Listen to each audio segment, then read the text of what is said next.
दरभंगा में बाढ़ अब विकराल रूप धारण कर चुकी है। दरभंगा के 18 प्रखंड में से 14 प्रखंड में बाढ़ का फैलाव तेजी से हो रहा है। दरभंगा में लगातार बाढ़ में मरने वाले की भी संख्या बढ़ती जा रही है। ऐसी हालात में दरभंगा में अपार्टमेंट खरीदने वाले लोगों के लिए अब एक बड़ा दर्द महसूस होने लगा है। दरभंगा के नेशनल हाईवे पर भास्कर आवास, जिसमें 250 परिवार रहते थे, आज उसमें कमर भर पानी होने की वजह से एक एक व्यक्ति को यहां से निकाला गया। भास्कर आवास की हालत बदतर है। पानी बढ़ना शुरू हुआ धीरे धीरे। इसी कॉलोनी में हम रहते हैं और लगभग 4-5 साल से रहते हैं। 23 तारीख को जब हम आए तो बहुत कमर भर पानी हो चुका था। यहाँ बहुत सारा सामान सब डूबा हुआ है। जब आप आए तो पानी यहाँ नहीं थी? जब हम आए तो पानी यहाँ थी। जिस समय हम गए थे यहाँ से जब हम गए थे, बाहर गए हुए थे, तो उस समय पानी नहीं थी। लेकिन जब आए तो मतलब इतना पानी हो गया कि घुसने का हिम्मत नहीं हो रहा है। बहुत जहरीला सांप सब दिखाई देता है और घर में जो है सो सारा सामान सब फंसा हुआ है।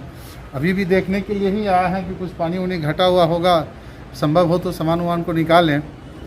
चोरी वोरी का भी बहुत डर लगा हुआ रहता है कि सामान आपने निकाल लिया?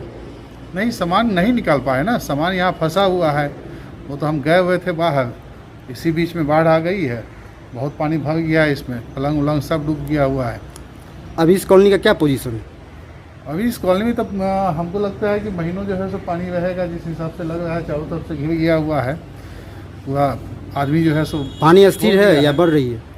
पानी तो आज कल 2 दिन से अस्थिर है। 2 दिन पहले पानी बढ़ रही थी और आज लग रहा है कि कुछ थोड़ा सा पानी जो है सो 1-2-3 इंच पानी बढ़ा है आज।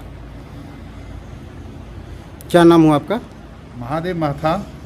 की हालत केवल इसी वर्ष नहीं हुई, हर वर्ष बाढ़ में भास्कर आवास में रह रहे अपार्टमेंट निवासियों को बाहर निकलना पड़ता है अपनी जान बचाने के लिए। फिर बाढ़ खत्म होने के 3 महीने तक इस आवास की साफ सफाई, क्योंकि सांप बिच्छू का प्रकोप हमेशा से रहा है। पिछले वर्ष एक व्यक्ति बाढ़ के दौरान इसी में रहना चाहा, लेकिन जब विकराल रूप धारण कर चुकी बाढ़ से बचने के लिए बाद में पुलिस को रेस्क्यू करना पड़ा। दरभंगा के नेशनल हाईवे के आसपास बनने वाले सभी अपार्टमेंट की हालत काफ़ी गंभीर हो चुकी है। अब लोग एनएच पर अपार्टमेंट की जगह शहर में अपार्टमेंट लेना पसंद कर रहे हैं। घर पानी है। कितने लोग रहते हैं इस कॉलोनी? इसमें 200-250 के लमसम में। अभी कोई नहीं है? अभी कोई नहीं है। 22 तारीख। मतलब कितना पानी आया हुआ है उसमें? है लमसम अभी 5 फीट के लमसम रूम में। अच्छा, अभी क्या सिचुएशन है यहाँ का? बहुत खतरनाक है। अभी पानी बढ़ रही है या घट रही है? बढ़ रही है। एक भी परिवार अभी नहीं है यहाँ? एक भी परिवार नहीं है, सब परिवार खाली करके। जमीन खरीदने के लिए लोग प्रयत्नशील रहते हैं, लेकिन ऐसे जगह पर जमीन खरीदना काफ़ी नुकसानदेह एवं पैसे की बर्बादी ही साबित हुई है।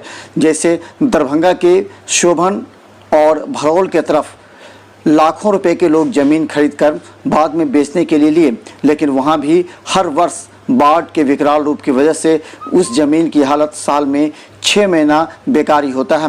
भास्कर आवास देखने में जितना सुंदर लगता है, उतना ही अब वहाँ के लोगों के लिए अब मौत का सबब बन गया है।